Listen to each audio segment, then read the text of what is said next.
Қазспорт, жеңіске бірге жетейік.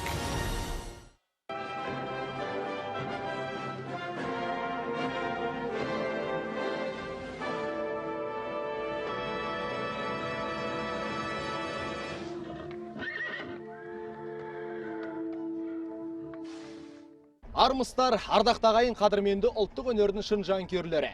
Бүгін біз Тараз қаласында ұйымдастырылғалы отырған қазақ хандығының 550 жылдығына арналған ұлы дала ойындары бәсекесінің көрсетілімін бастаймыз. Қадірменді ағайын, бүгін осы мерейлі мереке қарсаңында еліміздің түкпір-түкпірінен сәйгүлігін сәндеп, тұлпарын баптап келген атбегілер жиналып отырған жайы бар. Осы бәсеке жайында, осы жарыстың негізгі ұйымдастырушылардың бірі, ұлттық спорт түрлері қауымдастығының бірінші вице-президенті Ерлен Оспанов мырзадан сұхбат алуды жөн санадық. Ерлен Әбілханұлы, енді бүгінгі бастап отқан сіздеріңізге тек қана сәттілік тілейміз. Ұлы дала ойындары, ұлы дала елінде салтанат құрмақ. Негізгі бәсекенің мақсаты қандай? Рахмет, Нұрсұлтан. Біріншіден осы сәтті пайдаланып, қазақ халқын, қазақ елін, Қазақстанның, өзіміздің отандастарымыздың барлығын осы қазақ хандығының 500 жылдық осы мерейтоймен құттықтағым келеді шын жүректен. Өзің айтып отырғандай, Қазақстан ұлы дала мекені деп елбасымыз Нұрсұлтан Назарбаев айтты. Осы ұлы дала мекенінде ұлы дала ойындарының салтанат құруы, ол былайша айтқанда заңдылық деп есептейміз. Сондықтан осы ұлы дала ойындарын осы Тараз жерінде және де 550 жылдық тойының қарсаңында көрсету бізге абырой, міндет және парыз деп білеміз. Яғни осы ұлы дала ойындары бәсекесінің бағдарламасы да өте керемет. Ұлттық спорттың жеткен жетістіктерінің барлығы салтанат құрмақ. Бұл ұлттық спорт түрлері қауымдастығының осы күнге дейін жеткен жетістіктерінің барлығы ол жаңағы өзіміздің елбасымыздың саясатының бір жемісі деп білесіздер. Өйткені ол ұлттық спорттың осындай деңгейде дамуы егер мемлекет қолдамаса, мемлекеттің саясаты болмаса, және де үкімет тарапынан қолдау болмаса, самұрық қазынаның тарапынан қолдау болмайтын болса, ол әрине дамымайды. Сондықтан ұлттық өнерге, ұлттық спортымызға, ұлттық құндылықтарымызға әрқашанда көңіл бөліп жатқан елбасының саясатының бір негізгі бөліктерінің бірі деп айтуға болады. Тамаша, енді тура осы Атшабарда бірер сәттерден кейін бәйге басталады. Осы ұлы дала ойындарының бағдарламасына сіздер үш бірдей бәйгені қосыпсыздар. Яғни ұшқыр бәйге, топ бәйге, аламан бәйге. Осы бәсекелердің жалпы жоспары, тәртібі қандай болмақ? Бұл бүгінгі күнде осы ұлы дала ойындарының көрсетілімінде ұлттық спорттағы өздеріңізге белгілі көкпар, аударыспақ, теңге ілу, жамбы ату, бүркітшілік осы спорт түрлерінен көрсетілім болады. Осы күнге дейін жеткен жетістіктеріміздің барлығын толықтай көрсетеміз. Және де соңында қазақтың тойы бәйгесіз өтпейтінін білесіздер. Сондықтан осы Жамбыл облысының әкімдігімен бірлесіп өткізіп отырған осы бәйге үш түрлі қашықтықта өтеді. Аламан бәйге 31 шақырым, топ бәйге 21 шақырым, және де ұшқыр бәйге деп айтамыз, қысқа қашықтыққа арналған, ол 2-4 шақырым болып есептеледі. Бұл бәйгеге қазіргі күнде 100-ге жуық сәйгүлік тіркелді. Тіркеуден өтіп, осы күні дайын. Мандат комиссиясынан өтіп, және де өзіміздің білікті де маманды ұлттық спорттың төрешілері осыны жаңағы өткізуге дайын. Тамаша, көп рахмет сұхбатыңызға, Ерлен Әбілханұлы. Енді осы бәсекелердің барлығы өте тартысты, жоғары деңгейде өтеді деген үлкен үмітіміз бар. Қадірменді ағайын, біз трансляциямызды одан әрмен қарай жалғастырамыз. Бізбен бірге болыңыздар. Көрер қызық әлі алда. Қадірменді ағайын, біз сіздердің назарларыңызға ұлы дала ойындары көрсетілімін ұсынамыз. Ал дәл қазір Досымжан Танатаровтың орындауындағы тамаша әнді және қойылымды тамашалаңыздар.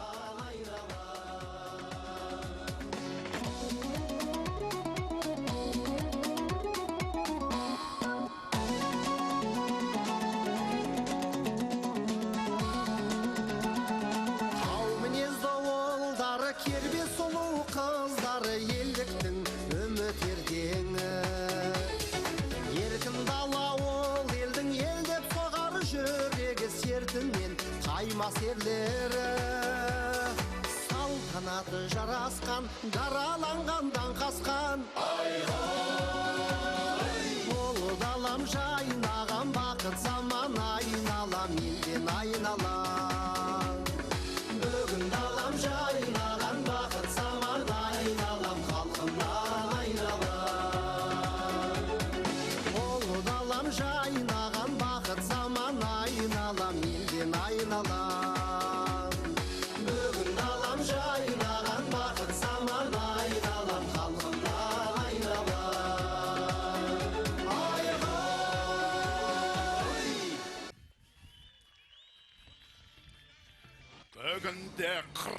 самғаған еркін дала ұл елдің тұлпар мінез ерлері меңзеген мекен кеңдігін қажырлыда қайратта қаһарманда айбатта ерлерге айтар аманат ерліктің рухын сөндірмей абыройын елдің асқақтап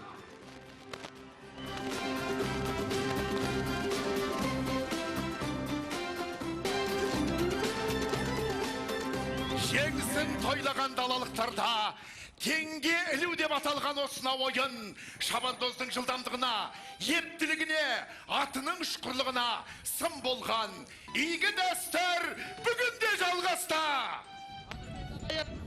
Қадірменді ағайын, назарларыңызда теңгелу бәсекесі. Өздеріңізге мәлім, Астана төрінде ұйымдастырылған бәсеке Азия чемпионаты өткен болады. Мінекей, еліміздегі бірлік пен ынтымақтың арқасында осындай біздің ұлы дала ойындары салтанат құрмақ. Ал енді қадірменді ағайын, төреші дайын болса, төрешінің белгісінен кейін алғаш болып Әлихан Башымбаев қазір алдарыңызда шығатын болады.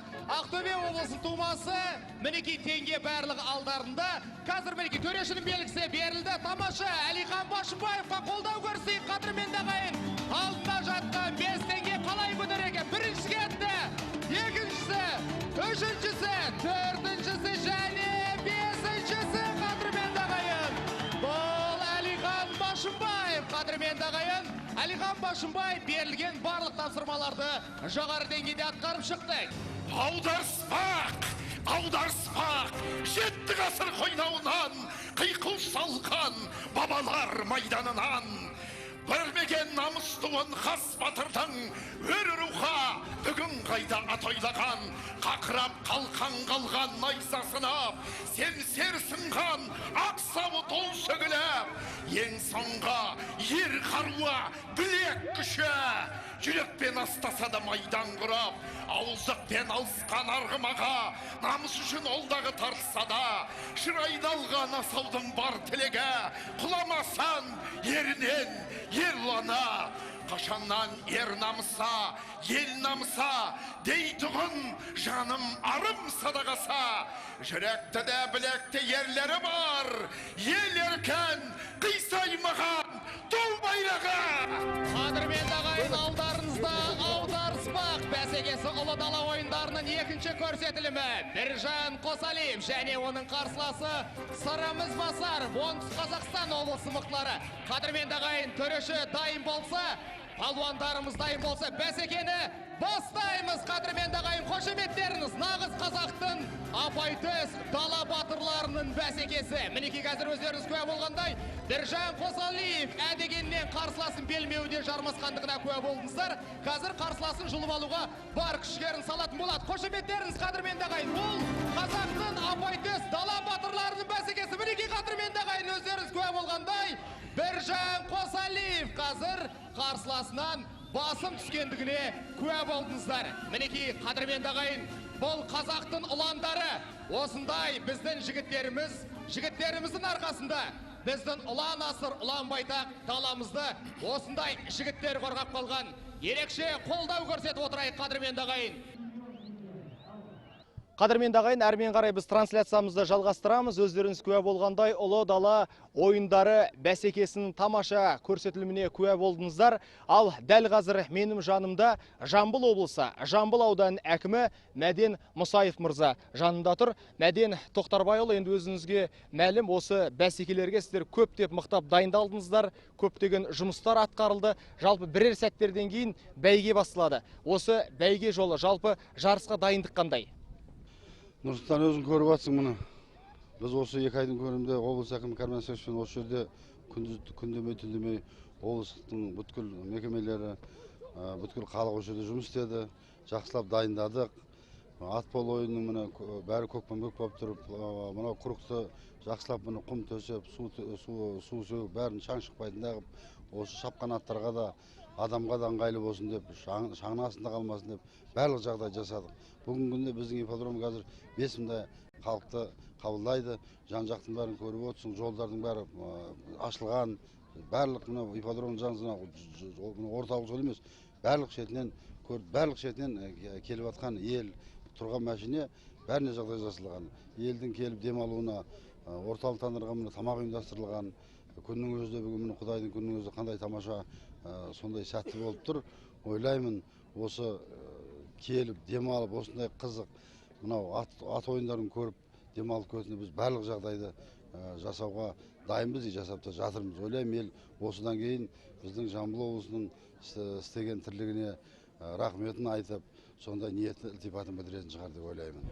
Мәден аға, сұхбатыңызға көп рахмет, сіздеріңізге тек қана сәттілік тілейміз. Қадірменді ағайын, біз әрмен қарай трансляциямызды жалғастырамыз, бізбен бірге болыңыздар. Қадірменді ағайын, мінекей бәйге басталды. Алғаш болып жарыс жолына шыққан ұшқыр бәйгеге жақсы дайындалып келген шабандоздардың бәсекесін назарларыңызға ұсынамыз. Яғни ұшқыр бәйге бұл 2 шақырым 400 метрге созылып жатыр. Осы бәсекеге жалпы еліміздің түкпір-түкпірінен мықты дайындалып келген 18 ат қатысуда. Олардың арасында осы әрі халықаралық сайыстар мен көптеген республикалық бәсекелерде топ жарған тұлпарлардың да бар екендігін атап өтуіміз керек. Мәселен, Кристалин атты торы тұлпар қазір, Ақайып Жанаттың тұлпары, сонымен қатар Бәйтерек атты Қарагер тұлпар Махат Бақытбектің. Қазір мінекей өздеріңіз куә болғандай, осы бір ғана айналымға созылатын бәсекеде Бәйтерек атты Қарагер арғымақтың топ бастап келе жатқандығы көрініп тұр. Сонымен қатар Леди Катрин атты Жирен тұлпар, Үмбетов Ғабиттің сонау керемет бір тамаша Жирен тұлпары, сонымен қатар Мисс Шторм торы тұлпары, Камил Қадыровтың жүйрігі. Қазір мінекей қадірменді ағайын, өздеріңіз көргендей қос бірдей Қарагер арғымақтың қатарласа шауып келе жатқандығы көрініп тұр. Бұл енді бәйгенің ең қызықты сәті. Енді ұшқыр бәйге, яғни жүйріктердің жарысы 2 шақырым 400 метрге созылғандықтан аттың қарқыны өте жоғары болады. Себебі өздеріңізге мәлім, мұндай бәсекелерде аттың күшін сарқып алмау керек, тек қана жылдамдығына мән беру керек. Қазір енді сөз басында атап өткендей, Жамбыл облысы Меркі ауданынан келген Бәйтерек атты Қарагер арғымақ әдегеннен көш басына шыққан еді. Мінекей әлі күнге дейін тізгінді көш басын ешкімге бермей шауып келе жатқандығын көріп отырсыздар. Артынша 2-ші орында келе жатқан қадірменді ағайын торы тұлпар Максим Чвачевтің тұлпары Павлодар облысынан келген Ноутбестани атты тұлпар, ал 3-ші болып келе жатқан қадірменді ағайын торы тұлпар Жамбыл облысы Тараз қаласының арғымағы. Ал мінекей Бәйтерек атты Қарагер арғымақ көш бастап келе жатыр. Торы тұлпар екеуі қатарласып келе жатыр. Қалай қылар екен? Байқасаңыздар, Қарагер арғымақты тақымдаған шабандоз Бәйтерек атты тұлпарды Рустам Панжаковтың да қазір тізгінді бос кей беріп, сауырынды қамшылап жатқан сәтін көріп отырсыздар. Осы қарқыннан таймаса мінекей мәреге жеке дара жақындаған сәтінде байқадыңыздар қадірменді ағайын. Бұл Бәйтерек атты арғымақ қадірменді ағайын. Мінекей жүйріктердің жарысында 2 шақырым 400 метрде ұшқыр бәйгеде 1-ші болып келді. Ал 2-ші орынды иеленген қадірменді ағайын Павлодар облысынан келген торы тұлпар Ноутбестани атты сәйгүлік, және де 3-ші орынды иеленген Аймен Лайф.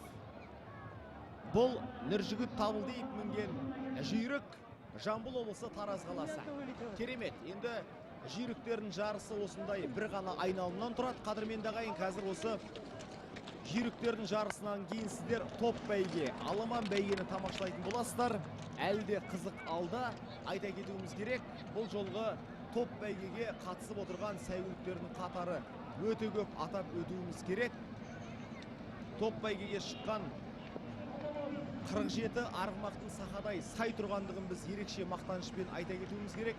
Олардың арасында Қозы Күрен Серік Шермұхамед Серікұлы мінген сон Күрен тұлпарында бәйгеге қатысып жатқандығын ерекше мақтанышпен айта кетуіміз керек. Аттың иесі Әлинұр Назарбаев қадірменді ағайын. Қазір топ бәйгеге дайындық жұмыстарын жүргізіп жатыр. Ал мінекей қазір ұшқыр бәйгеде 1-ші келген тұлпардың тағы бір көрінісін назарларыңызға ұсынып отырмыз. Керемет шабыс, бұл енді ерекше жеке дара шауып келді. Енді жүйріктердің жарысында өздеріңіз жақсы білесіздер, өте мықтылық, шапшандық, күштілік қажет. Осындай күштілікті меңгерген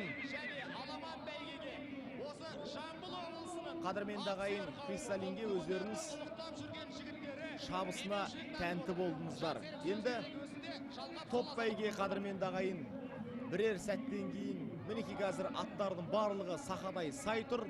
Қазір төрешінің белгісі беріле салысымен топ бәйгеге жарыс жолына шығады. Мінеки белгі берілді, қадірменді ағайын бәсеке басталды. Топ бәйгеде қазір қадірменді ағайын айта кетуіміз керек. Барлығы 21 шақырым. Осы 21 шақырымда нағыз жүйріктің жүйрігі келетіндігі сөзсіз. Мінеки қазір топ бәйгенің алғашқы тобы да өздеріңізге көрініп тұр. 21 шақырым. 21 шақырымда тұлпарлар барын салуы тиіс. Қадірменді ағайын айта кетуіміз керек, осы бәсеке ұлттық спорт түрлері қауымдастығының ұйымдастыруымен Жамбыл облысының әкімдігі қолдап, бірлесіп ұйымдастырып жатқан жайы бар. Алғаш рет қазақ хандығының 550 жылдығына арналған бәсеке өте тартысты, жоғары деңгейде ұйымдастырылған. Ал енді қадірменді ағайын айта кетуіміз керек, топ бәйге сынында өнер көрсетіп жатқан Бонг атты қарагер арғымақ бар. Шығыс Қазақстан облысы Қарасай ауданынан келген өте мықты, көптеген сайыстарда топ жарған, сонымен қатар Айыртау атты 29 нөмірдегі керемет сәйгүлік бар. Астана қаласынан келген Солтүстік Қазақстан облысы чемпионатында топ жарған, сонымен қатар Арманай атты торы тұлпары бар. Мирас Ташиев тақымдаған Алматы облысы Жамбыл ауданынан келіп отыр екен. Сонымен қатар тағы бір айта кетерлік жайт, Көгершін атты көктүйгін тұлпар Тараз қаласы Әкжан Шаханов мінген Бекежан Ғалымжанұлының сәйгүлігі де осы бәсекеде өнер көрсетуде. Енді бұл тізімді біз атап отырғанның өзіндік бір себебі бар. Көптеген сайыстарда топ бастаған осындай тамаша дүлдүлдерді біз ерекше атап отырмыз. Сонымен қатар қадірменді ағайын айта кетуіміз керек, Роза атты күрен тұлпар. Енді топ бәйгеде 5 орынға жүлде тағайындалған. Енді біз сіздердің назарларыңызға үздік үштіктің қатарынан көрінген тұлпарларды толығымен таныстыратын боламыз. Себебі өздеріңіз жақсы білесіздер, бәсекенің көрігін қыздыратын негізі осы үздік үштіктің қатарына қосылған тұлпарлар екендігін жақсы білесіздер. Сонымен қатар 50-ші нөмірдегі Астана атты тор тұлпарда қазір керемет өнер көрсетуде. Бөбекбай Симық мінген Алматы облысы Қарасай ауданынан келіп отырған Астана атты торы тұлпарда жақсы өнер көрсетуде. Енді осы бәсекеде нөмірі 51-ші Қозыкүрен атты күрен тұлпар Шермұхамед Серікұлы мінген Алматы облысы Қарасай ауданынан келіп отырған күрен тұлпарды біз бәсеке басында осы топ бәйге басталал салысымен ерекше атап өттік. Себебі бұл тұлпардың дайындығы өте ерекше екендігін айта кетуіміз керек. Аттың қарқыны, жалпы аттың күтімі, сонымен қатар топ бәйгедегі салқын қанды бір байыппен шабуы көптеген ат бәйгелеріне үлгі болып отырған жайы бар. Айта кетуіміз керек, Қозыкүрен Алматы облысы Қарасай ауданынан келіп отырған 2015 жылы Қазақстан Республикасының кубогында жеңіске жеткен. Қазір енді 41-ші нөмірдегі, 11-ші нөмірдегі сәйгүліктер қатарласып шауып келе жатқан жайы бар. 11-ші нөмірдегі тұлпарды біз атап өтейік. Қадірменді ағайын, қазіргі осы алғашқы айналымның қорытындысы бойынша 11-ші нөмірдегі сәйгүлік алдына жан салмай келе жатыр. Бұл Лашын атты тор тұлпар. Байқасаңыздар, Лашынның үстіндегі шабандозда тұлпарын тізгінін тартып келе жатқандығы анық байқалып тұр. Мінеки қазір жеке дара алдыға суырылып та шығып үлгеріпті. Бұл енді керемет көріністі сіздердің назарларыңызға ұсынып отырған Қазспорт телеарнасының шығармашылық ұжымы екендігін тағы бір мәрте естеріңізге сала кетеміз, қадірменді ағайын. Тағы бір айта кетерлік жайт, осы Бонг атты қарагер арғымақ Малик Мусиннің тұлпарында Шығыс Қазақстан облысы Қарасай ауданынан келген жақсы дайындықпен бәсекеде өнер көрсетуде биылғы жылы ұйымдастырылған Қазақстан Республикасының спартакиадасында жеңіске жеткен.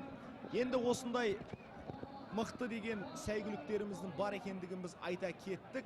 Енді 21 шақырым, бұл 21 шақырымда өте жылдам өте шығады. Сәйгүліктерге түк емес. Енді осыдан бір ай бұрын Астана төрінде ұйымдастырылған алтын тұлпар бәсекесінде 51 шақырымды 1 сағат 15 минутта сәйгүліктер шауып өткен болатын. Ал енді мына 21 шақырымдық бәсекені ары кеткенде 20 минутқа созбай осы тұлпарлардың шауып өтетініне біз үлкен сеніммен қараймыз. Енді қадірменді ағайын, байқадыңыздар, алғашқы 2 айналымда шабандоздар аттың басын қатты қарқынға бос көй берген еді, қазір жайлеп тарта бастады. Бұл да керек дүние, себебі аттың күшін бірден сарқып алуға болмайды. Күтіп шаба білу керек. Атты күтіп бабын байқамасаңыз қиналып қалуы әбден мүмкін, шан жұтып қалуы да әбден мүмкін. Сол себепті мынау шабандоздардың арасындағы сақа шабандоздар желдің өтімен жүріп, атын шанға ұрғызбай жеке дара алып шығып жататын сәттерде болады. Қазір мінекей тамашалайсыздар, сондай әккі шабандоздардың өнері бар екендігін біз тағы да айта кетуіміз керек. Мінекей қазір назарларыңызда тағы да сол 11-ші нөмірдегі Лашын атты торы тұлпар, Қайрат Молда Сейітовтің тұлпары Мұратқан Ақиқат шабандозы Жамбыл облысы Қордай ауданында бұл ат бапталған. Енді қадірменді ағайын, айта кетуіміз керек, бәсеке 21 шақырымға созылатындықтан аттың деңгейін шабандоздар байқайды, бақылайды, әрбір мүмкіндігіне зер сала қарайды. Себебі бәйгеде бірден аттың басын бос көй беріп шаршатып алуға болмайды. Енді қазақ халқы қашанда жылқы малын жоғары бағалаған, қадірменді ағайын. Тайында таптап, құнанында баптап, дөненінде сақтап, 5 жасқа келген кезінде қазақ халқы мақтап мінген.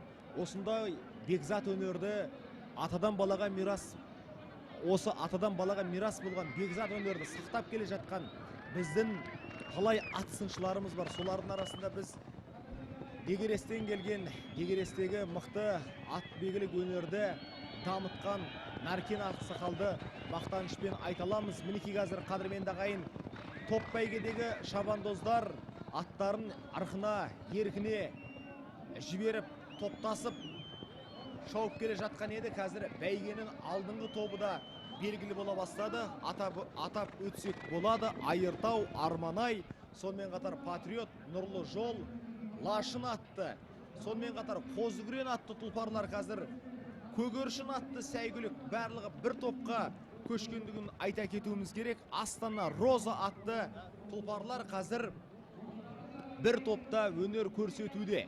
Бұл енді жақсылық, себебі алғашқы топтың үздіктері бір-біріне жақын өнер көрсетуде.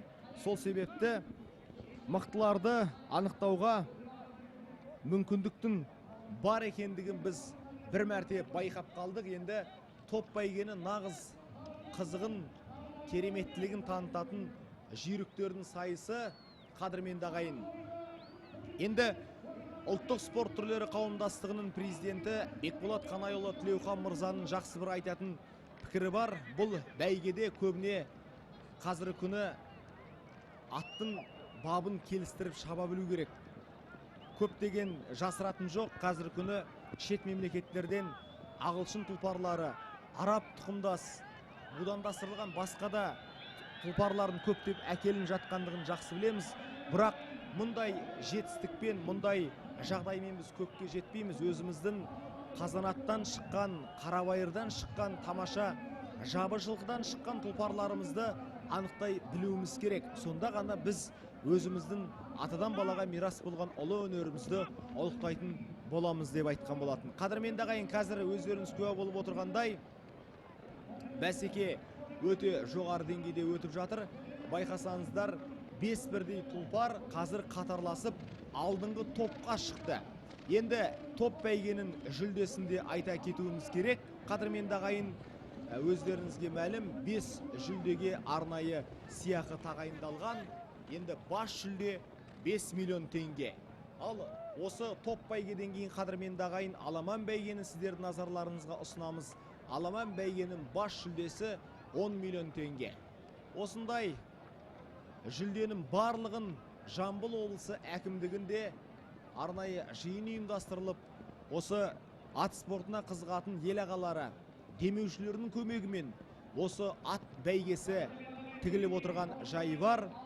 Қазақ хандығының 550 жылдығына арналған сайыста осы бәсекенің жоғары деңгейде өтуіне ат салысқан азаматтардың қатары көп.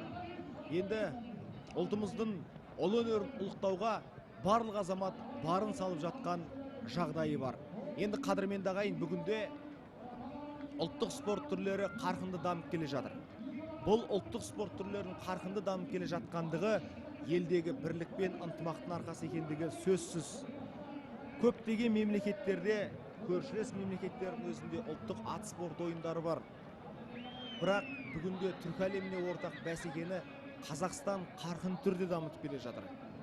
Өздеріңіз жақсы білесіздер, бүгінде көкпардан болсын, аударыспақтан болсын, теңгелуден болсын, жамбы атудан болсын, түрлі ірі халықаралық сайыстар тұрақ түрде өткізіліп келеді.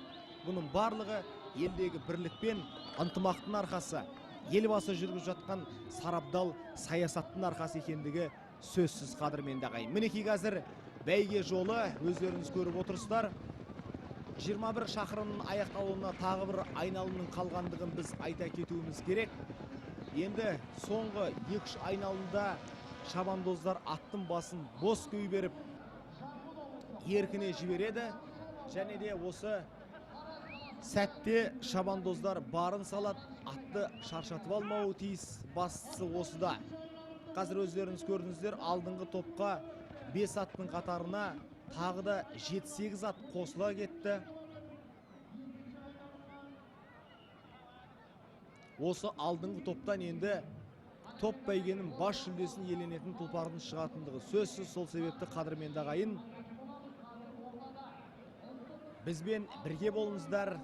Нағыз қызықты, тартысты бәсекенің куәсі болып отырсыздар.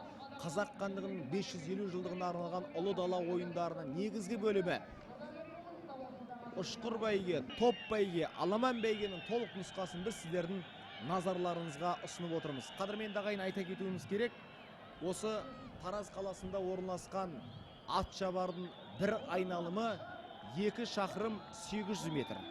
Яғни аттың жақсылап шабуына барлық мүмкіндіктер қарастырылған. Енді әлемдік деңгейде ұйымдастырылатын бәсекелердің негізгі өзінің стандарттары бар. Ал енді осындай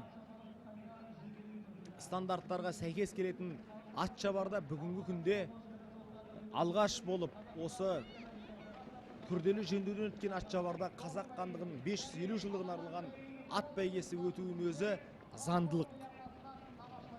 Себебі бүкіл алаш жұрты тойлап жатқан мерекені біздің ұлттық ат спортын қарқынды дамытып жатқан ел ағалары да бірлесіп қолға алып жатқандығын біз ерекше мақтанышпен айта кетуіміз керек.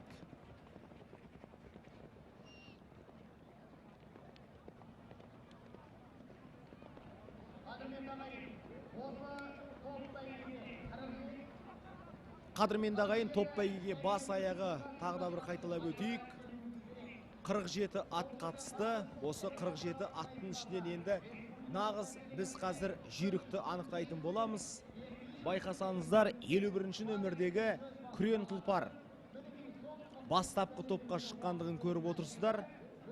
Жеке дара шығып келе жатыр. Енді әрбір бәйгенің, бәйге атының өзіндік дайындығы, бабы болады. Себебі осындай бәйге жолына шығу үшін бірінші кезекте аттың бабы, тұлпардың сыны, сәйгүліктің сәні сәйкес келу керек. Сонда ғана осындай ұзақ жолға шыққан, осындай жарыс жолына шыққан тұлпар ғана мәре сызығын бірінші болып кесетін болады. Мінекей қазір алғаш топтан көрінген арғымақтарды көріп отырсыздар. 46-шы нөмірдегі және де 28-ші нөмірдегі, 18-ші нөмірдегі, 28-ші нөмірдегі көктүйгін тұлпарында ерекше тамаша шауып келе жатқандығы көрініп тұр. Енді қадірменді ағайын, бұл аттар қазір байқасаңыздар, мына 50-ші нөмірдегі тұлпар аттың басын әлі қатты бос жібермеген. Астана атты тұлпар Әлинұр Назарбаевтың тұлпары Сыймық Бөбекбай тақымдаған Алматы облысы Қарасай ауданынан келіп отыр. Өте керемет, дайындығы да жоғары. Ал осы бәсекені тамашалауға келген халықтың санында қисап жоқ. Жамбыл облысында орналасқан Атшабарға барлығы дүйім жұрт мықтап жиналды. Осындай керемет бәйгені көру үшін ат басын бұрған жағдайы бар қадірменді ағайын. Қазір мінекей топ бәйгенің тамаша қыза түскен сәтіне де куә болып отырмыз. Өте керемет. Мінекей тұлпарлар топтасып, бөлініп шабуды бастады. Енді соңғы айналымда, жалпы осы 21 шақырымның соңғы шақырымдарында осындай аттар алғынғы топтан көріну үшін бар күш-жігерлерін салып топтаса бастайды. Күрен тұлпар, Қозы Күрен, Шермұхамед Серікұлы тақымдаған Күрен тұлпар топ басына шыға бастады. Алдыңғы топты көріп отырсыздар. Алдыңғы топ жеке дара бөлініп шықты. Енді осы күшті сақтап қалу керек. Алдыңғы топты өздеріңіз байқап отырсыздар қадірменді ағайын. Жаман емес. Қазіргі мінекей халықта ерекше қиқулап осы бәсекені жоғары деңгейде тамашалап отыр. 11-ші нөмірдегі Лашын тұлпар жарыс жолынан бастапқы топтан көрінбейді. Өздеріңіз көргендей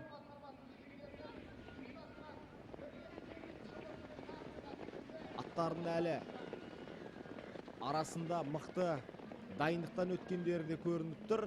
Еш шаршамаған, күш-жігерлері бойында.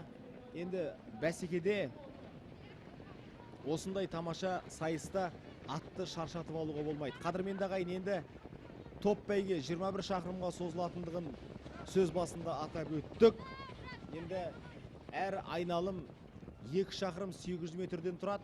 Біз енді сіздердің назарларыңызға осы бәйгенің барлық шақырымдарын айтып отырмыз. Енді бірінші келген Шабандоз тұлпарымен осы 21 шақырымның ең үздік тұлпары деп саналатындығын барлығын жақсы білесіздер. Сол себепті 21 шақырымдық бәсекеде намысты қолдан бермейтін жүйріктердің қатары көп екендігін сөз басында атап өттік. Әлі де бар. Сол себепті қазір осындай тартысты қазақ баласының делебесін қоздыратын жарысты сіздер толық нұсқасын тамашалап отырсыздар. Қазір мінекей Күрен тұлпар, Қозы Күрен алдыңғы сапта келе жатыр. Барлық тұлпарлардың барлығы бір бағыттан айнымай шауып келе жатқандығын айта кетуіміз керек. Қазір мінекей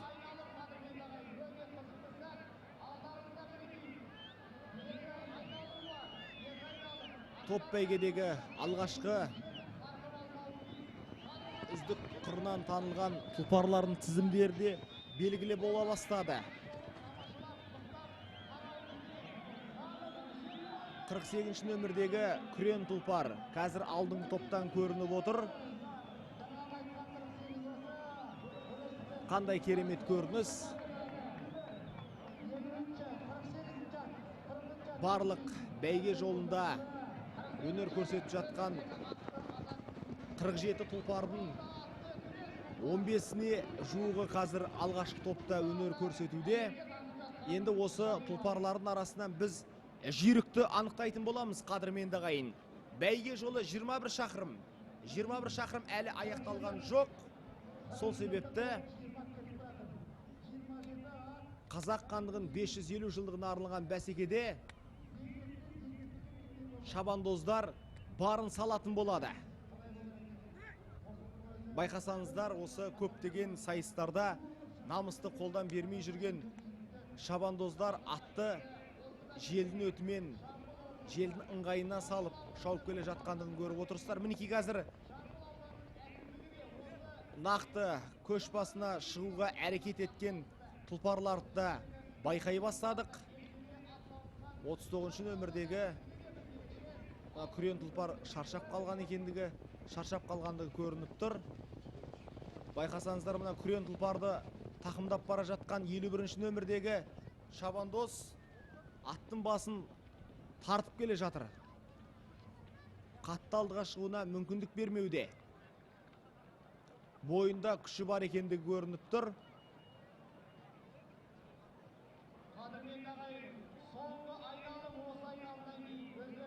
Қадірменді ағайын, енді 21 шақырымның аяқталуына санаулы минуттардың қалғандығын естеріңізге сала кетеміз. Енді қазір жігіттер, шабандоздар аттың басын бос күй беріп, барын салатын болады.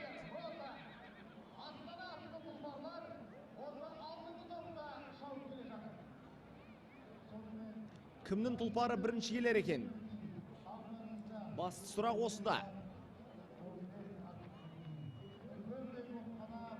Алматы облысының жігіттері бүгінгі үш бәйгеге де жақсы дайындықпен және де аттың қатарын көптеп қосып келе жатқандығын айта кетуіміз керек. Мінекей қадірменді ағайын, 51 нөмірдегі қозы күрен атты күрен тұлпар кешірім өтінем, көш басына шыққандығын көріп отырсыздар. Аттың басын бос күй берді. Қозы күрен мінекей қадірменді ағайын жеке дара шығуға әрекет етіп жатыр. Керемет, шабысы да әдемі. Қозы күреннің енді тура осы топтың ішінен біз бүгінгі жарыстың жеңімпазын қадірменді ағайын анықтайтын боламыз. 21 шақырымдық топ бәйге. Бас аяғы қадірменді ағайын 47 ат жарыс жолына шыққан болатын. Солардың арасында мінекей қазір өздеріңіз көріп отырсыздар. Бас аяғы 5 ат қана өнерімен көзге түсіп, мықтылығымен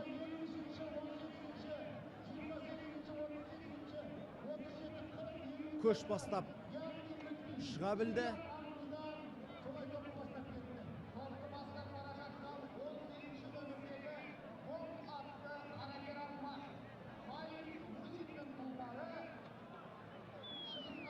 Мінекей қадірменді ағайын,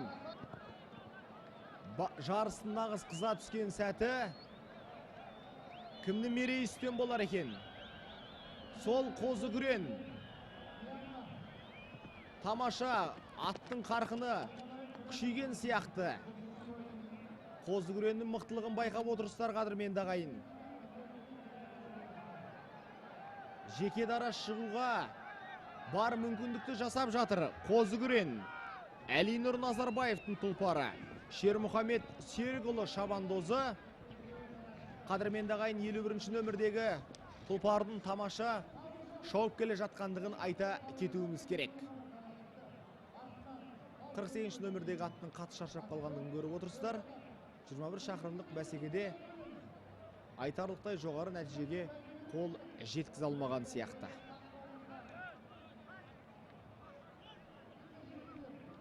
Ал енді бүгінгі бәсекеде мінекей қазір қос бірдей аттың қатар шауып келе жатқандығын көрдіңіздер.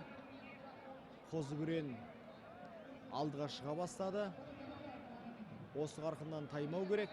Артынан ілесіп келе жатқан торы тұлпарды байқап отырсыздар. Ол да шабандозда тұлпарын сауырынан қамшылап топ бастауына бар мүмкіндікті жасап жатыр.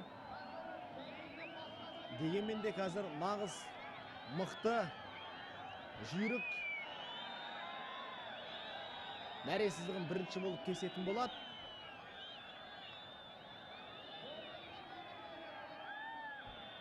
Қозы күрен мінекей қадірменді ағайын. Тамаша топ бастап келе жатыр. Көш басын ешкімге бермей келе жатыр.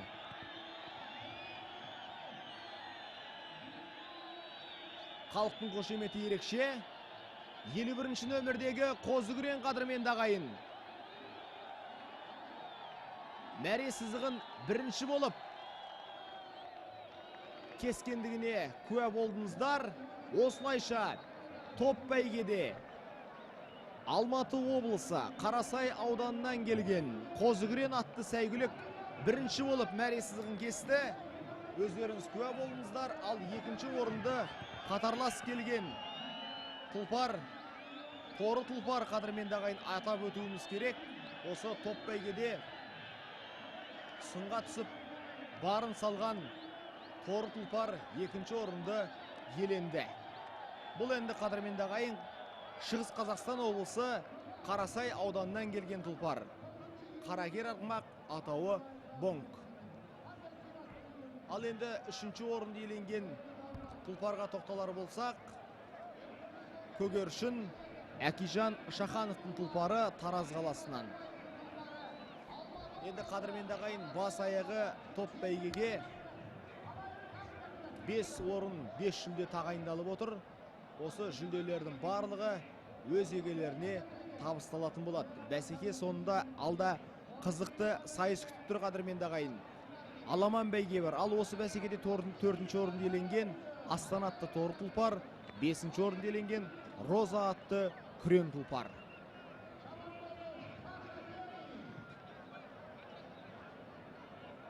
Осылайша қадірменді ағайын топ бәйге өте тартысты, әрі қызықты өтті. Қозы-Күрең алдына жан салмай мықтылығын таныта білді.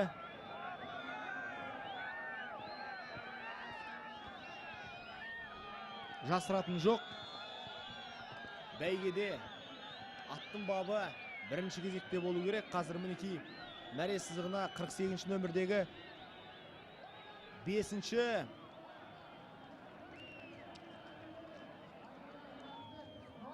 орынды иеленген Роза атты Күрең тұлпар мінекей қадірменді ағайын назарларыңызда. Осылайша жүлделі 5 орынның иелері анықталды. Өте керемет, қуанарлық сәт. Тараз қаласы Кенжебек Төлен атты шабандоз аттың үстінде шабып өтті. Ал Жанабек Сұлтанбеков аттың иесі қадірменді ағайын.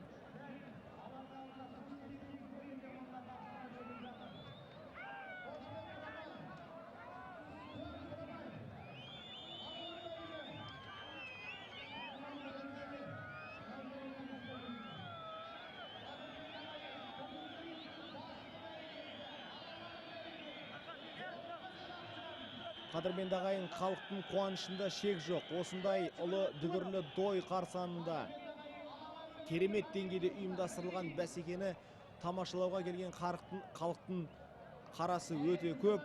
Бәйге бұл біздің ата-бабаларымыздан аманат болып қалған бәсеке. Ал мінекей 8-ші нөмірдегі атта қазір мәреге жақындады. Қадірменді ағайын, 8-ші нөмірдегі тұлпарға тоқталар кетер болсақ, Жирен қасқа тұлпар Азамат Сұлтанбаевтың сәйгүлігі. Ал енді қадірменді ағайын, топ бәйге өздеріңіз куә болғандай өз мәресіне жетті. 47 аттың ішінен Алматы облысы Қарасай ауданынан келген Әлинұр Назарбаевтың тұлпары шабандозы Шермұхамед Серікұлы топ бәйгеде жеңіске жетті. Ал енді қазір бүгінгі бәсекенің ең қызықты сайыстарының бірі жарысы Аламан бәйге қадірменді ағайын бірер сәттен кейін басталады. Аламан бәйгеге барлығы қадірменді ағайын 51 ат тіркелген болады. Мінекей қадірменді ағайын, бәсеке басталып та кетті.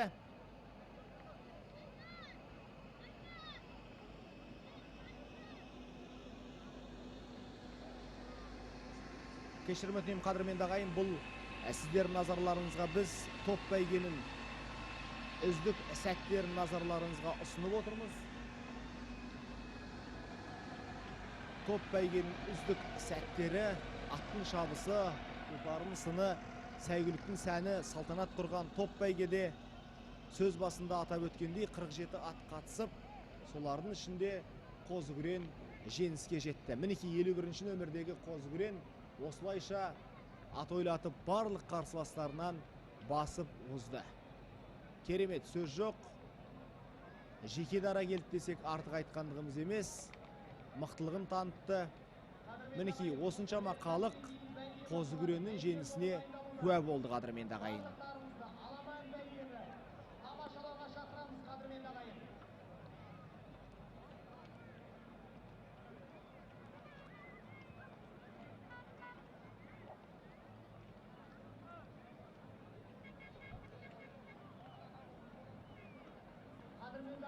Сонымен қатар орналарымызда атақты ат бапкері Мәркен Ақсақалында отырғандығын айта кетуіміз керек.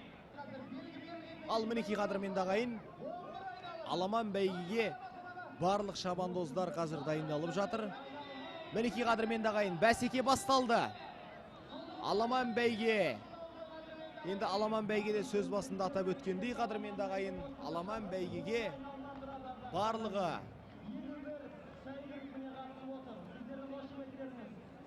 51 ат қатысуда. Осы 51 ат 31 шақырымды қазір еңсеретін болады. Аламан бәйге 31 шақырымға созылады. Осы 31 шақырымның ішінде мықтылығын көрсететін тұлпарлар мәре сызығын бірінші болып кесуге күш салатын болады, қадірменді ағайын. 51 ат. Қазақ хандығының 550 жылдығына арналған бәсекеде 51 ат сынға түсіп жатыр. Бәйге жолына шықты. Қазір енді, қадірменді ағайын, осылардың арасынан нағыз дүлдүлі анықталатын болады.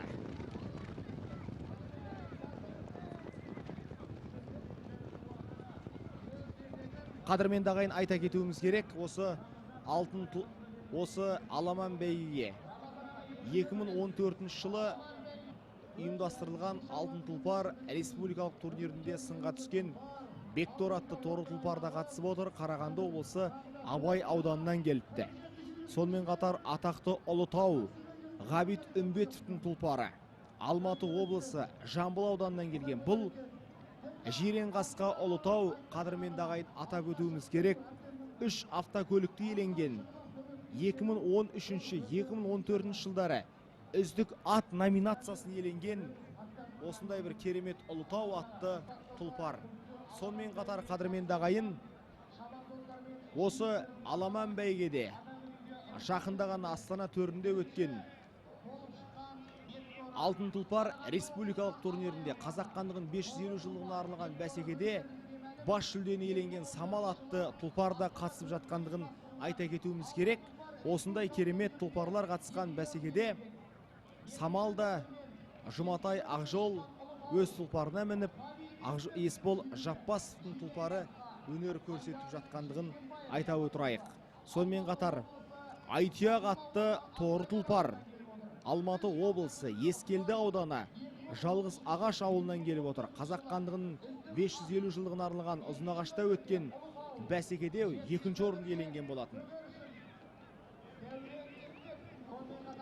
Сонымен қатар, қадірменді ағайын, Тасқын атты торы тұлпар да бұл бәсекеде өнер көрсетуде. Алматы облысы Қарасай ауданы Шамалған ауылынан келген Болат Назарбаевтың тұлпары 2 жыл қатарынан жылдың үздік сәйгүлігі атанған тұлпар, Тасқын атты тұлпар, торы тұлпар. Бұл тек қана осы көршілес Жамбыл облысы, Алматы облысына ғана емес, бүкіл Қазақстанға танымал Тасқын атты тұлпар. Сонымен қатар, қадірменді ағайын, Ордабасы атты күрен төбел Жеңіс Бөрбекұлының тұлпары Ақжол Қонырбаев тақымдаған Шымкент қаласынан келіп отыр. Оңтүстік Қазақстан облысында ұйымдастырылған чемпионатта бас жүлдені иеленген осындай бір керемет тұлпардың да бар екендігін айта кетуіміз керек.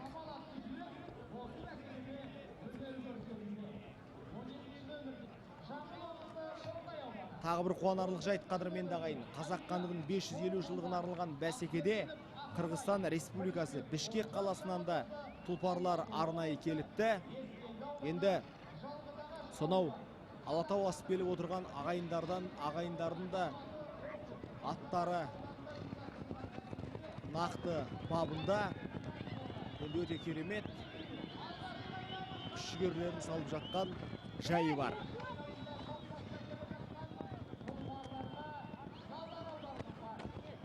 Аламан бәйгенің жолы ұзара бастады. Аттар шашыран шабуда. Енді нақты қадірменді ағайын өздеріңіз байқайтын боласыздар.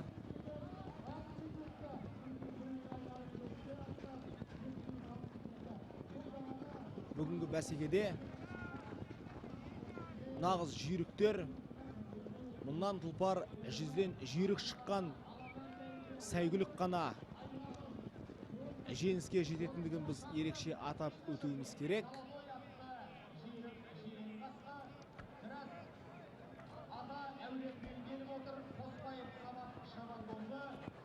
Қадірменді ағайын осы 51 тұлпардың ішінде өте жоғары деңгейде өнер көрсетіп жатқан тұлпарлардың тізімін жариялап өттік. Енді қазір алғашқы айналым біте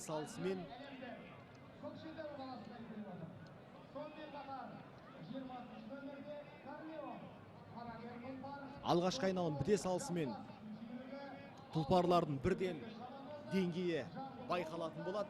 Себебі бұндай 31 шақырымдық бәйгеде тұлпарлар еш күшін сарқып алмауы керек. Себебі бабында болуы тиіс. Бабында болған тұлпар ғана жеңіске жететіндігін сіздер жақсы білесіздер. Сол себепті шабандоздар да аламан бәйгеге шығардың алдында өте үлкен дайындықпен шығады.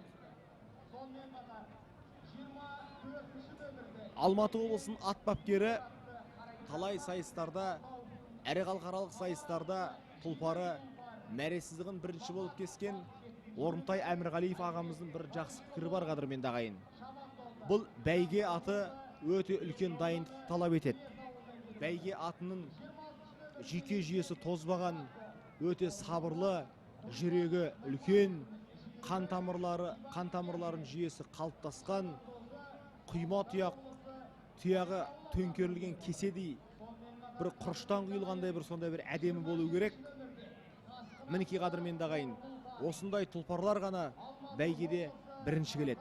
Жалпы жылқы мен қазақты бөліп қарауға болмайды, қадірменді ағайын. Шерхан Мұртазаның жақсы бір сөзі бар.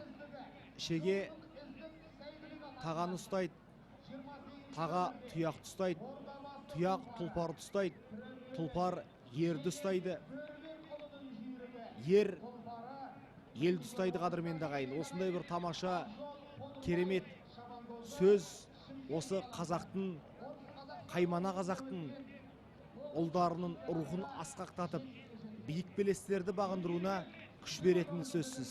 Ал осындай бәйгелердің жиі ұйымдастырылып тұруы, қазақ хандығының 550 жылдығына арналуы заңдылық. Себебі қазақ бар жерде ат бәйгесі бар. Ал ат бәйгесі бар жерде біздің осы жігіттеріміз шындалып күш алатындығы сөзсіз. Сол себепті осындай бәсекелердің көп болуы қазақтың атадан балаға мирас болған ұлы өнерін ұлықтауға күш беретіндігі сөзсіз, қадірменді ағайын.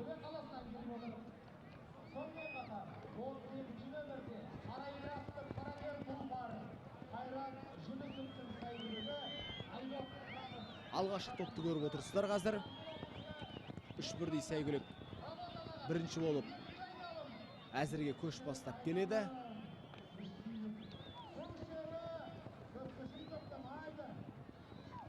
Қарқындары жаман емес.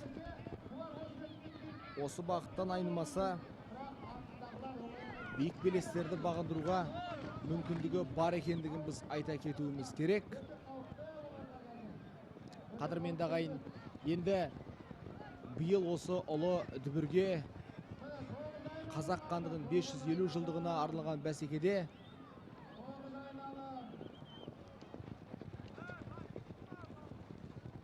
көптеген, мықты деген аттардың қатысып отырғандығын біз мысалға келтірдік.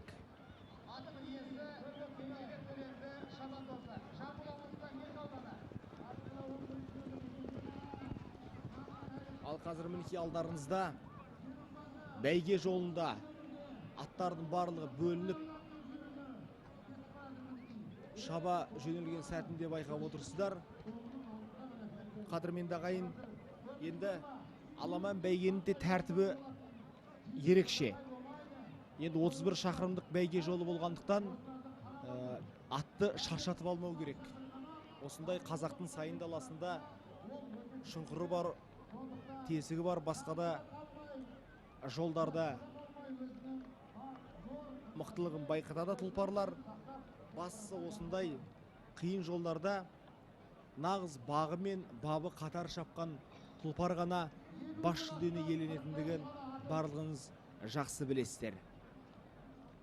Мысалға келтіріп айта кетейік, осы алтын тұлпар аламан бәйгесіне Астана төрінде ұйымдастырылған жарыста барлығы 100-ге жуық тұлпар қатысса, солардың басым бөлігі қазақтың қарабайыр қазанаты будандастырылғаны бар, бірақ шетелден келген аттар да бар, бірақ көбіне осы Қазақстанда қолда үйретілген тұлпарлардың қатары көп болғандығы бізде қатты қуантады. Себебі аттың бабын, тұлпардың сынын, сәйгүліктің сәнін білетін қазақ халқы алғаш рет жылқыны қолға үйреткендігі жайында да көптеген ақпараттар бар. Осы алғаш рет қолға үйретіп, осы дала мәдениетін, дала өнерін, ұлы дала өнерін өрге сүйреген талай жұрт алғаш рет осы қазақ халқынан жылқыны қалай баптау керектігін үйренгендігін біз мақтанышпен айта кетуіміз керек. Сонымен қатар қадірменді ағайын, осы бәйгенің мықты атсыншылары да бүгінгі бәсекеде қатысып өз бағаларын беріп отырған жай бар. Атақты Нәркен ақсақал, Жолдыбай ақсақалдың да келіп осындай сайысты тамашалап отырғандығы бізді қатты қуантады. Себебі бәйгенің деңгейі арту үшін, бәйгенің қарқыны көтерілу үшін, қарқынына қарқын қосу үшін осындай ардагер спортшылардың да көп болғандығы өте қажет. Себебі бәйгенің дамуы тек қана бүгінгі күнгі ұрпақтың алдындағы үлкен міндет қана емес, сол кешегі аға буын өкілдерінде ақыл кеңесі, ақыл парасаты осы бәйгені әрмен қарай дамытуға күш беретіндігі сөзсіз. Қадірменді ағайын, тағы бір мәрте қайталап өтейік. Қадірменді ағайын, осы аламан бәйге, топ бәйге, үшқыр бәйге Жамбыл облысының әкімдігі мен ұлттық спорт түрлері қауымдастығы бірлесіп атқарып жатқандығын ерекше мақтанышпен айта аламыз. Бүгінде осындай сайыстарды толықмен түсіріп, сіздердің назарларыңызға ұсынып отырған Қазспорт арнасының шығармашылық ұжымы. Қадірменді ағайын, қазір мінекей барған сайын бәсеке қыза түсуде. Өздеріңіз куә болғандай, алғашқы топта іріктеліп қалды. Көк Байтал, атақты Көк Тұйғын өз күш-жігерін салып келе жатыр.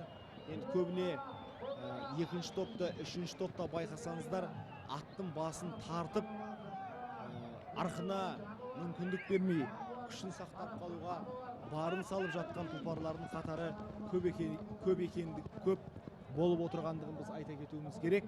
Себебі бәйгеде аттың күшін сарқып алмау керек. Әсіресе осындай аламан бәйгеде 31 шақырым аз шақырым емес, бірақ енді қазақтың тұлпарлары кезінде 31 шақырым емес, 100 шақырымға дейін жарыс жолына шыққан, жорыққа шыққан деген үлкен әңгіме бар. Бұл енді өте қуанарлық, мақтанарлық жайт. Себебі мінекей қадірменді ағайын, қандай керемет көрініс, бүкіл әулиеата төріне жиналған қалың жанкүйерді әуеден түсірген көріністі сіздер тамашаладыңыздар.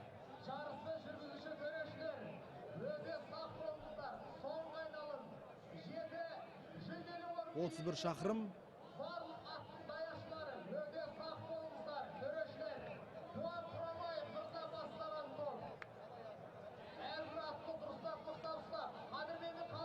Аламан бәйге қадірменді ағайын. Енді аламан бәйгеде өздеріңіз жақсы білесіздер, мәреге жақындаған тұлпарлардың әр қайсысына жеке дара даяршысы тағайындалған, және де осы бәйге жолында барлық мықты азаматтардың еңбек етіп жатқандығында біз қоса айта кетуіміз керек. Себебі аттың қосылып кетпеуіне, бәйге жолынан шығып кеткен жағдайда қайта қосылмауына бар мүмкіндіктер қарастырылған. Бәйге жарысы өте қатты қадағаланады, себебі ешқандай қателіктерге бой алдырмау керек. Тәртібі осындай.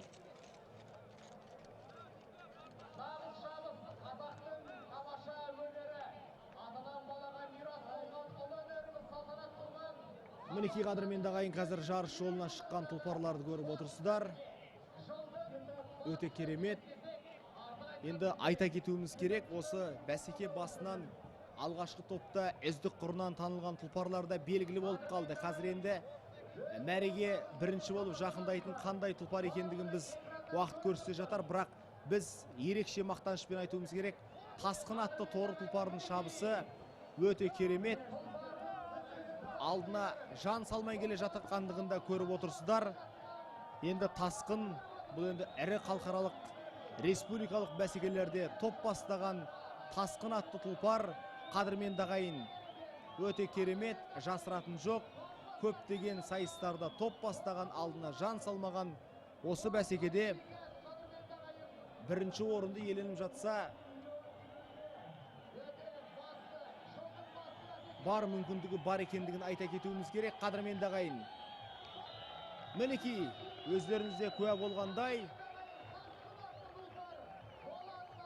торы тұлпар, атақты торы тұлпар,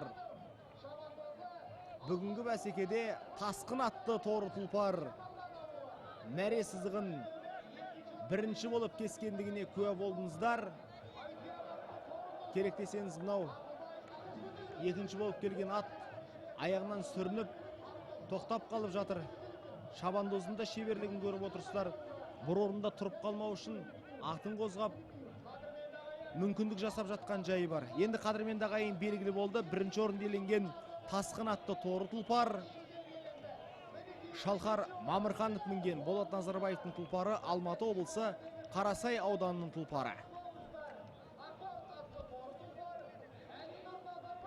Енді аламан бәйгеде 6 орынға жүлде тағайындалған. 7 орынға кешірім өтінем. Екінші орынды қадірменді ағайын торы тұлпар олда. Айтияқ атты Алматы облысы Ескелді ауданы Жалғызағаш ауылынан келген Қойшыбек Олжас шабандозы, ал Ақылбай Ақберлинов аттың иесі. Үшінші келген қадірменді ағайын, таныс болыңыздар. Осы қалың бәйгенің арасында өте жоғары нәтижелі өнер көрсеткен тұлпарлардың бар екендігін біз ерекше айта кетуіміз керек. Үшінші орынды иеленген Аккорд атты мінекей қадірменді ағайын торы тұлпар. Әлинұр Назарбаевтың тұлпары Семық Бөбекбай аттың шабандозы, Алматы облысы Қарасай ауданы. Төртінші орында қадірменді ағайын Жұлдыз атты Қарагер Арғымақ Детбаев Рүстембектің тұлпары, Нұрдәулет Мелдебеков шабандозы, Тараз қаласы. Ал енді мінекей қадірменді ағайын 5-ші және 6-ші орында келе жатқан аттарын өздеріңіз көріп отырсыздар. Әбден қатты шаршаған аттың иесін өзі мінекей қазір тартып, күрен тұлпарға көмегін тигізуде.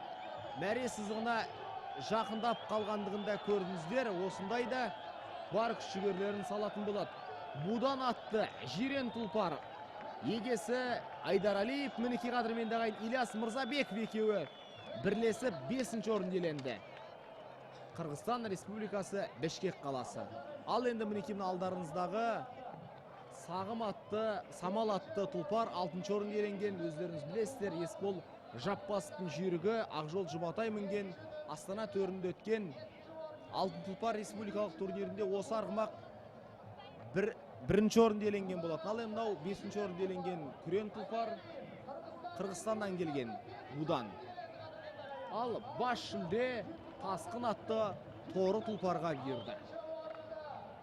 Шалқар Мамырханов шабандозы, Алматы облысы Қарасай ауданы Шамалған ауылы.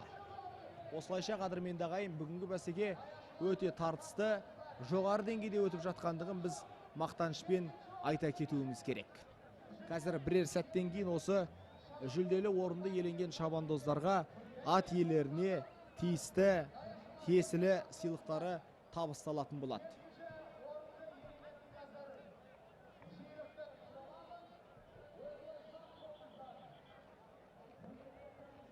Жамбыл жұртшылығы жалпы қазақ хандығының 550 жылдығына арнайы ат басын бұрған қалың жөңкер бәйгені сағынып қалғандығы көрініп тұр.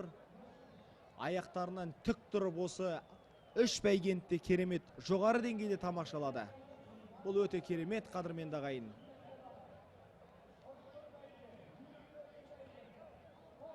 Мінекей, ел ағаларда бәсекені тамашалап тұрған сәтін көрсетіп отырмыз назарларыңызға. Керемет. Қадірменді ағайын, қазір марапаттау рәсіміне бірден көшейік. Алғаш болып осы жарыста жүлделі орынға ие болған ұшқыр бәйгенің біз қорытындысын шығаратын боламыз. Қазір төрешілер осы бәйгені ұйымдастырушылар нақты өз істеріне көшетін болады. Марапаттау рәсімін қадірменді ағайын бастаймыз. Енді өздеріңіз жақсы білесіздер, алғаш осы қазақ хандығын 550 жылдығына орай ұйымдастырылған бәсекеде ұшқыр бәйгеде мінекей бірінші орынды иеленген қадірменді ағайын, атап өтейік, бәйтерек атты қарагер арғымақ Жамбыл облысы Меркі ауданынан 3 миллион теңге аттың иесіне табысталды. Мінекей ұшқыр бәйге жүлдегерлер алдарыңызда Бақытбек Мақат, Максим Свачев және Нұржігіт Табылдиев. 3 миллион теңге табысталды. Ал енді келесі марапаттау рәсімі бұл топ бәйге. Топ бәйгенің қадірменді ағайын, өздеріңіз жақсы білесіздер. Бірінші орынды иеленген шабандоз қадірменді ағайын, бұл азаматқа топ бәйгенің бас жүлдесі 5 миллион теңге. Шермұхамед Серікұлы, Мусин Мәлік, Әкіжан Шақанов, осы 3 азамат қатар келді. Ал енді атап өтуіміз керек. 5 жүлделі орын, 5 жүлделі сыйлығы жақсы осы бәсекеде жарыста үздік өнерімен көзге түскен шабандоздарға сыйлықтары табысталды. Енді қадірменді ағайын, бүгін күннің басты бәсекесі осы жарыста жеңіске жеткен, бас жүлдені иеленген қадірменді ағайын, тасқын атты тұлпарды тақымдаған Шалқар Мамырханов. Облыс әкімі, Жамбыл облысының әкімі Кәрім Нәсіпбекұлы Көкірекбаевтың өзі 10 миллион теңгенің сертификатын табыстады. Шалқар Мамырханов, Олжас Қойшыбек, Симық Бөбекбай мінекей бүгінгі бәсекеде осындай жоғары нәтижелі өнер көрсетті. Ұлттық спорт түрлері қауымдастығының президенті Бекболат Тілеухан мырзаны өзі құттықтап, осы бәсекеге ерекше ризашылығын білдірді. Қазір енді қалың жанкүйердің пікіріне құлақ асайық. Бәйгелер бола берсін. Қазақ хандығының 550 жылдығы құтты болсын. Халқымыздың жүрегіне жылылық ұялатты. Елдің рухын көтерді. Өткен тарихымызда тасқа басылған тарихты қайта тірілтіп, хандарымыз бен билерімізді, батырларымызды еске алудың бір ерекше жылы болды. Қазақстанның түкпір-түкпірінен келіп аттар шауып жатыр. Өте тамаша болып жатыр. Қызық өтіп жатыр. Елбасына рахмет айтамыз. Қазақстан жасай берсін. Мәңгілік ел болайық. Дамый берейік. Керемет, қадірменді ағайын, өздеріңіз куә болғандай, осыменен бүгінгі біз трансляциямызды аяқтаймыз. Әр күндерін жеңіске толы болсын демекпіз.